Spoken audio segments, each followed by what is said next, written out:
నమస్తే vision news కు స్వాగతం. ఈనాటి వార్తలు. వైఎస్ఆర్ కడప జిల్లాలో పవిత్ర పెన్న నది ఒడ్డున ఉన్న సిద్ధవటం ప్రాంతాన్ని ప్రముఖ పర్యాటక కేంద్రంగా తీర్చిదిద్దుతామని ఆంధ్రప్రదేశ్ రాష్ట్ర పర్యాటక సాంస్కృతిక సినిమాటోగ్రఫీ మంత్రి కందుల దుర్గేష్ వెల్లడించారు. ఆదివారం మధ్యాహ్నం సిద్ధవటం ప్రాంతాన్ని మంత్రి దుర్గేష్ స్వయంగా పరిశీలించారు. సిద్ధవటంలో పర్యాటకంగా అభివృద్ధి చేయాల్సిన వివరాలను అధికారులను అడిగి మంత్రి తెలుసుకున్నారు. కార్యక్రమంలో సిద్ధపట్నం కోటను, కోట ప్రాకారాలను, ముఖ ద్వారాలను, సిద్ధపట్టేశ్వర స్వామి ఆలయం, నంది విగ్రహం, పురాతన శిల్పాలు, కోనేరును మంత్రి దుర్గేష్ పరిశీలించారు. టిప్పు సుల్తాన్ కాలంలో నిర్వహించిన బిస్మిల్లా షావలి దర్గా మసీదును దర్శించుకొని ప్రార్థించారు. కోటగోడలో సొరంగ మార్గాన్ని ఏటిలోకి నిర్మించిన వైవిధ్యాన్ని, చక్రయంత్రం, చారిత్రాత్మక నేపథ్యం తదితర వివరాలను అధికారులను అడిగి మంత్రి దుర్గేష్ తెలుసుకున్నారు. సిద్ధవటం చరిత్ర తెలుసుకొని మంత్రముగ్ధులయ్యారు. ఈ నేపథ్యంలో త్వరలోనే సిద్ధవటం ప్రాంతాన్ని ప్రముఖ పర్యాటక కేంద్రంగా తీర్చిదిద్దుతామని హామీ ఇచ్చారు. కడప జిల్లా జమ్మలమడుగు రైల్వే స్టేషన్ వద్ద రాష్ట్ర జనవరుల శాఖ మంత్రి నిమ్మల రామానాయుడు, స్థానిక నాయకులు, అధికారులు ఘన స్వాగతం పలికారు. గండికోట రిజర్వాయర్ను సందర్శించేందుకు వెళ్లిన మంత్రి, మాజీ మంత్రి, శాసనసభ్యులు ఆదినారాయణ రెడ్డి మర్యాదపూర్వకంగా కలిశారు. ఇరువురు నీటిపారుదల, రెవెన్యూ శాఖ అధికారులతో ప్రాజెక్టులపై సమీక్ష జరిపారు. గండికోట కెనాల్ను సందర్శించారు. మంత్రితో లోక్సభ ఇన్ఛార్జి భూపేష్ రెడ్డితో కలిసి డ్యామును సందర్శించారు. నిర్వాసితుల సమస్యలను తెలుసుకున్నారు. 95% పరిహారం చెల్లించినట్లు తెలిపారు. నిర్వాసితులను అన్ని రకాలుగా ఆదుకుంటామని తెలిపారు.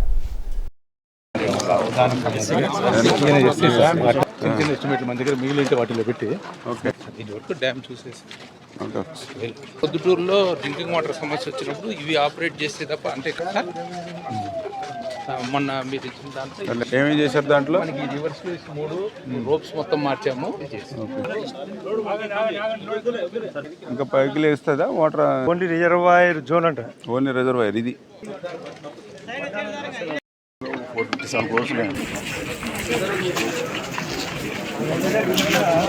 రాయలసీమకు సంబంధించి ఆ రోజు మేము 2014, 2019 5 సంవత్సరాల్లో బడ్జెట్ తక్కువగా ఉన్నా కూడా 12,000 కోట్ల రూపాయలు ఓన్లీ రాయలసీమకు మేము ఆ రోజు పెట్టినటువంటి పరిస్థితి. మరి ఈయన రాయలసీమ బిడ్డ అని పేరు చెప్పి ఈయన ఖర్చు పెట్టింది ఎంత అంటే మరి కేవలం 2,200 కోట్ల రూపాయలే.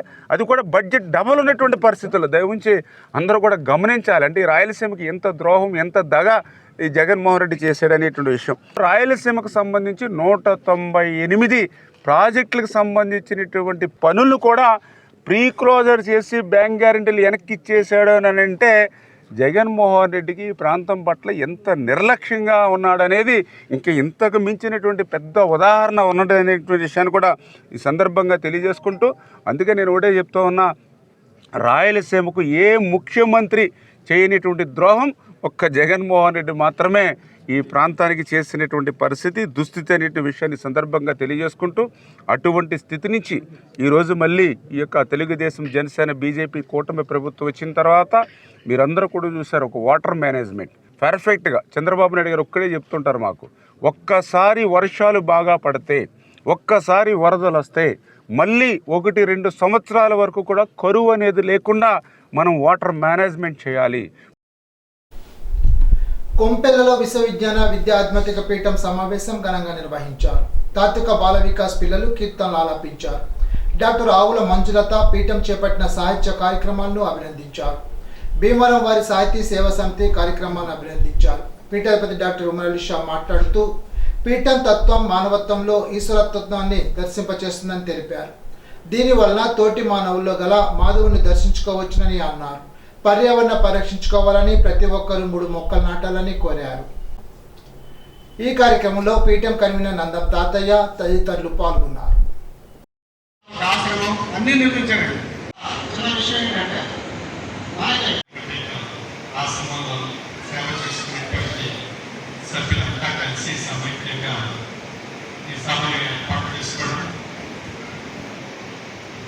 ప్రతి సంవత్సరం కూడా వారి యొక్క పూర్వ ప్రదేశాలైనటువంటి నాగాపల్లి, ఇసుకపల్లి, చంద్రంపాలెం, ఉప్పగూడెం సంబంధించినటువంటి వారంతా వారు ఈ కొంపెల్లి ప్రాంతానికి రావడం, వచ్చి ఇక్కడ వారి వృత్తుల్లో వారి కార్యక్రమాలు నిర్వహించుకుంటూ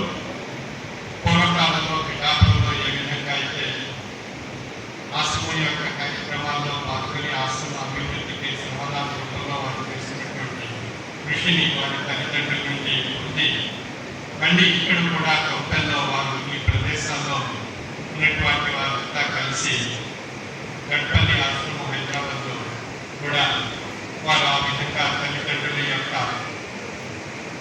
సంస్కృతిని ఆధారంగా తీసుకుని గడ్పల్లి ఆశ్రమంలో కూడా సేవలు చేస్తూ చిన్నారుల దగ్గర నుంచి పెద్దవారి వరకు ప్రతి సంవత్సరం కూడా సేవలు చేస్తూ ఆశ్రమ అభివృద్ధికి ఎంతో కృషి చేస్తున్నారు. ఆ కుటుంబాల వాళ్ళంతా కలిసి ప్రతి సంవత్సరం కూడా ఇక్కడ గొప్పలో ఈ సభను ఆధ్యాత్మిక సభను ఎంతో ఘనంగా ఏర్పాటు చేసి అందరినీ ఆహ్వానించుకొని హైదరాబాద్ సభ్యులందరినీ కూడా ఈ విధంగా ఆధ్యాత్మిక తత్వాన్ని సమాజంలో వ్యాప్తి చేస్తూ సామాజిక విలువలు ఆధ్యాత్మిక విలువలతో మనుగడ సాగించే దిశగా మనందరిలో కూడా ఒక చైతన్యాన్ని కలిగిస్తున్నాం. మరి ఇలాంటి సమాజంలో ఆధ్యాత్మికత లోపించడం వల్లే అనేక రకాలైనటువంటి దుష్టార్థాలు దుష్కృత్యాలు జరుగుతున్నాయి సమాజంలో. తన ఉన్నతికి కారణమైన జన్మభూమికి రుణం తీర్చుకునేందుకు గ్లోబల్ ఫౌండేషన్ స్థాపించి ప్రజలకు సేవా కార్యక్రమాలు నిర్వహించడం అభినందనీయమని గ్లోబల్ ఫౌండేషన్ ప్రతినిధి మంత్రి యోగేంద్ర కుమార్ అన్నారు. గ్లోబల్ ఫౌండేషన్ ఐఎన్సి యుఎస్ఏ దత్తత తీసుకున్న అత్తిలి మండలం కొమ్మలలో ఆదివారం భీమవరం వర్మ ఆసుపత్రి వైద్య బృందంచే మెగా మెడికల్ క్యాంపు నిర్వహించారు. ఈ సందర్భంగా ఏర్పాటు చేసిన సభలో యోగేంద్ర కుమార్ మాట్లాడుతూ చిత్తూరు జిల్లాకు చెందిన భూపతిరాజు పెండెట్టి అమెరికాలో స్థిరపడి తన సంపాదనలో ప్రజలకు సేవా కార్యక్రమాలు నిర్వహించాలనే తలంపుతో గ్లోబల్ ఫౌండేషన్ స్థాపించి రాష్ట్రంలో ఇప్పటి వరకు 35 గ్రామాలను దత్తత తీసుకున్నారని తెలిపారు. ఈ ఫౌండేషన్ ద్వారా దత్తత గ్రామాల్లో ప్రజలకు వైద్య శిబిరాలు నిర్వహించి ఆర్థికంగా వెనుకబడిన వారికి వైద్య సేవలు అందించడం, ఆర్ఓ ప్లాంట్ నెలకొల్పడం, పర్యావరణ పరిరక్షణ చేపట్టడం వంటి కార్యక్రమాలకు శ్రీకారం చుట్టిందని అన్నారు. ఈ ఫౌండేషన్ ద్వారా గ్రామంలో మరిన్ని సేవా కార్యక్రమాలు చేపట్టడం జరుగుతుందని అన్నారు. వైద్య శిబిరానికి కొమ్మర, పాలూరు, ఈడూరు గ్రామాల నుండి 310 మంది ప్రజలు హాజరయ్యారు. వీరికి భీమవరం వర్మ ఆసుపత్రి నుండి వచ్చిన 7 వైద్య బృందం వైద్య పరీక్షలు చేశారు. వీరిలో మెరుగైన చికిత్స కోసం 32 మందిని వర్మ ఆసుపత్రికి రిఫర్ చేశారు. 190 మందికి ఉచితంగా మందులు అందజేశారు. గుండె సంబంధిత పరీక్షలకు సంబంధించి ఈసీజీ, బీపీ పరీక్షలు చేశారు.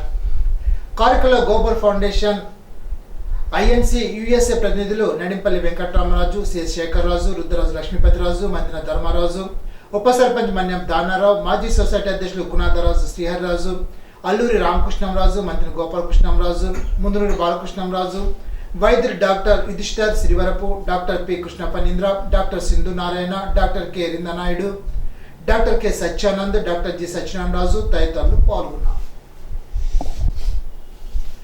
ఏపీటీఎఫ్ రాష్ట్ర మాజీ కార్యదర్శి అయినపర్తి రాజగోపాల్ సంస్మరణ సభ తణుకులో నిర్వహించారు. ఏపీటీఎఫ్ జిల్లా అధ్యక్షులు జి ప్రకాష్, రాష్ట్ర అధ్యక్షురాలు సిహెచ్ మంజుల, రాష్ట్ర కార్యదర్శి బిఎస్ సాల్మన్ రాజు, పూర్వ అధ్యక్షులు పిఎన్వి ప్రసాద్, ఏపీటీఎఫ్ పత్రికా సంపాదకుడు SK Jilani, Iragavaram MEO S Srinivas, Konde Nageswararao, SV Jacob Babu తదితరులు పాల్గొన్నారు.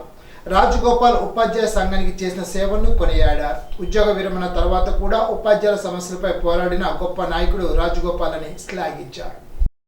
రాజగోపాలరావు గారు ఇంత త్వరగా మనల్ని వీడి వెళ్తారని చెప్పి ఎక్స్పెక్ట్ చేయలేదు. ఇంకా దాదాపు 10 ఏళ్ల పాటు మనకి ఆయన సేవలు అందించాల్సిన అవసరం ఉంది, అవకాశం కూడా ఉంది. కానీ అనుకోకుండా ఎలాంటి ఆరోగ్య ఇబ్బందులు లేకుండా సడన్గా చనిపోవడం అనేది చాలా బాధాకరమైన విషయం. అది ఏపీటీఎఫ్ కూడా చాలా నష్టదాయకమైన విషయం కూడా. రాజగోపాల్ గారు, నేను ఏపీటీఎఫ్ స్టేట్ సపోర్ట్లో కలిసి పనిచేశాం.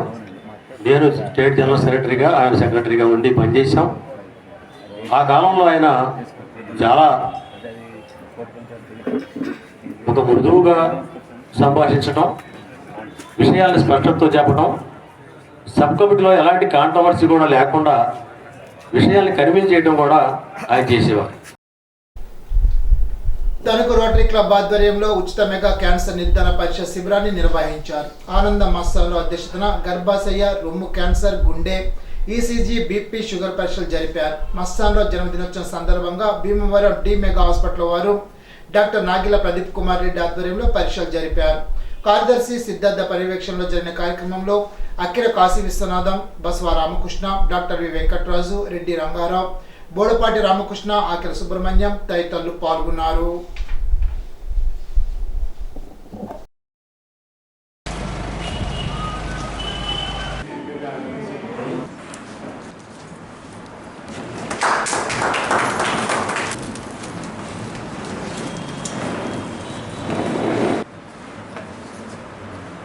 రోజు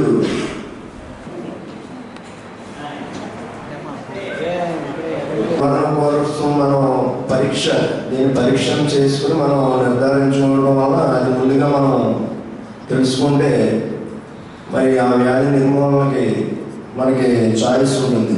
ఇదే కార్యక్రమంలో మన రోటరీ క్లబ్ తరఫున మనం ఈరోజు ఈ కార్యక్రమం చేపట్టడం జరుగుతుంది. మరి ఈ వ్యాధి గురించి దీని గురించి తీసుకోవాల్సిన జాగ్రత్తలు అలాగే సలహాలు చెప్పవలసిందిగా మనం డాక్టర్ ప్రదీప్ కుమార్ రెడ్డి గారిని కోరుతున్నాం. క్యాన్సర్ అనేది అంత భయపడాల్సిన అవసరం లేదు. దాంట్లో 4 రకాల స్టేజ్ ఉంటాయి అన్నమాట. Stage 1, stage 2, stage 4. స్టేజ్ 4 క్యాన్సరే మనకి కొద్దిగా భయపడాలి. మిగతా 3 స్టేజ్లో మనం ఐడెంటిఫై చేయగలిగితే దానికి 100% నయమయ్యే ఛాన్స్ ఉంటుంది అన్నమాట. సో మనకి ఏదైనా క్యాన్సర్ లక్షణాలుగా ఏదైనా అనిపించినా కానీ అనుమానం ఉన్నా కానీ త్వరగా వస్తే హాస్పిటల్కి మనం ముందు స్టేజ్లోనే దాన్ని గుర్తించి దానికి తగిన వైద్యం చేస్తే అది 100% నయమయ్యే ఛాన్స్ ఉంటుంది అన్నమాట. ఈ క్యాన్సర్ ఎలా త్వరగా ఐడెంటిఫై చేయడం, ఎలా దీని లక్షణాలు ఏంటి అనేది చాలామందికి డౌట్ ఉంటుంది. చాలామంది అడుగుతుంటారు కదా, సార్ ఏమన్నా ఎలా తెలుసుకోవాలి మాకు క్యాన్సర్ ఉందా లేదా అని అనుమానం అన్నమాట. పక్కన ఎవరికైనా ఉన్నా కానీ ఎవరికైనా తెలుసుకోవాలనుకున్నామని చిన్న మనకి బాగాలేకపోయినా వాళ్ళు ఏదైనా క్యాన్సర్ లక్షణాలు ఉన్నాయేమో, క్యాన్సర్ వచ్చిందేమో అని చెప్పేసి కొంతమంది చాలా ఇబ్బంది పడుతుంటారు. క్యాన్సర్ మన బాడీలో ఉందో లేదో తెలుసుకోవడానికి గల పరీక్షలు చాలా తక్కువే చెప్పాలంటే. అది అన్ని అర్లీ స్టేజ్, ఇంకా నేను చెప్పాను కదా స్టేజ్ 1, స్టేజ్ 2 వాటిలో లక్షణాలు అనేవి చాలా తక్కువ కనపడుతుంటాయి అన్నమాట. సో అందుకే పేషెంట్ వచ్చిన వాళ్ళు కూడా మన దగ్గరికి అడ్వాన్స్డ్ స్టేజ్లో వస్తుంటారు. మరి ఎలా ఐడెంటిఫై చేయడం, మనకు ముందో లేదో ఎలా అంటే ఫస్ట్ మెయిన్ మనకి ఫ్యామిలీ హిస్టరీ అనమాట. సో మన పేరెంట్స్ కానీ మన బ్రదర్స్, సిస్టర్స్ ఇట్లా ఎవరికైనా ఫ్యామిలీ హిస్టరీ ఏదైనా ఉంది క్యాన్సర్ అంటే సో అప్పుడు మనం కొద్దిగా రిస్క్లో ఉన్నట్టు. సో మనం కొద్దిగా దానికి తగిన జాగ్రత్తలు తీసుకోవాల్సి ఉంటుంది. లేదు ఇంకేమైనా సింటమ్స్ అని ఉంటాయంటే ఏమైనా సింటమ్స్ కానీ సైన్స్ కానీ అంటే లక్షణాలు బయటపడతాయంటే అన్ని క్యాన్సర్లు కూడా మనకేం బయటపడవు. ఇప్పుడు ఆడవాళ్ళలో తీసుకుంటే రొమ్ము క్యాన్సర్ అనమాట. అది మనము కొద్దిగా అర్లీగా ఐడెంటిఫై చేయగలం. ఎట్లంటే మెయిన్ రొమ్ములో గడ్డలు అనమాట. చాలామంది అది చెప్పుకోవడానికి కావచ్చు, చాలామంది చెప్పుకోలేదు అనమాట. వాళ్ళు 4-5 months నుంచి ఉన్నా కానీ వాళ్ళకి ఇంకా అన్లెస్ అది పెద్దగా అవుతుంది, పెయిన్ వస్తుంది అంటే అప్పుడు బయటపడతారు. అది అలా చిన్నగా ఉన్నప్పుడే మనం ఏదో కొద్దిగా అనుమానంగా గడ్డలా తెలుస్తుందంటే వచ్చారంటే అది మనం దానికి తగిన టెస్ట్ చేసుకొని మనము ఒక ఐడెంటిఫై చేస్తే నయమయ్యే ఛాన్స్ ఉంటుంది అన్నమాట. తణుకు దళిత ఐక్యవేదిక తణుకు నియోజకవర్గ ఆధ్వర్యంలో అమిత్ షా అనుచిత వ్యాఖ్యలు ఖండిస్తూ నిరసన తెలిపారు. కార్యక్రమంలో దళిత ఐక్యవేదిక ముఖ్య నాయకులు పొట్ట సురేష్ మాట్లాడుతూ అమిత్ షాని మంత్రి పదవి నుండి తొలగించి బీజేపీ పార్టీ నుంచి బహిష్కరించాలని, అమిత్ షా రాజ్యాంగ నిర్మాత డాక్టర్ బిఆర్ అంబేద్కర్ను అవహేళన చేస్తూ మాట్లాడిన మాటలకు తక్షణమే బహిరంగ క్షమాపణ చెప్పాలని, దళిత మంత్రులు, ఎమ్మెల్యేలు సంఘీభావం తెలపాలని, లేకపోతే ఈ విషయంపై దళిత ఐక్యవేదిక మహా ఉద్యమానికి ముందుకు వెళ్లేందుకు దళితులంతా సన్నద్ధమవుతారని హెచ్చరించారు.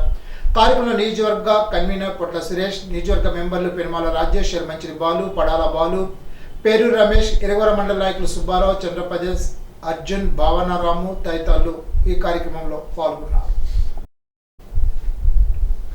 ఇరగవరం పెనుమంట్ర మండల ప్రజా పరిషత్ కార్యాలయ కాన్ఫరెన్స్ హాల్లో పశ్చిమ గోదావరి జిల్లా జాతీయ న్యాయ సేవల సంస్థ ఢిల్లీ, రాష్ట్ర న్యాయ సేవల సంస్థ గుంటూరు, జిల్లా న్యాయ సేవల సంస్థ ఏలూరు వారి ఆదేశాలకు మేరకు 4వ అదనపు జిల్లా జడ్జి తణుకు డి సత్యవతి విధానసభ సమాధాన కార్యక్రమంలో భాగంగా అంగన్వాడీ కార్యకర్తలకు, డ్వాక్రా మహిళలకు, ఆశా కార్యకర్తలకు మహిళా చట్టాలపై అవగాహన కల్పించారు.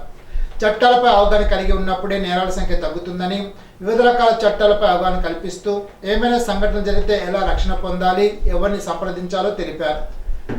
న్యాయమూర్తులు senior civil judge K Krishna Satyalatha, principal senior civil judge Pothalanka Sairam, 2వ అదనపు judicial first class magistrate AV Nagaraju, special court magistrate PVS Chiranjeevirao, Surampudi Kamesh, Narsapuram RDO Dasiraju, tahsildar Eleti Ravikumar, Iragavaram tahsildar Medil Sundarraju, ఎంపీడీఓలు తదితరులు పాల్గొన్నారు.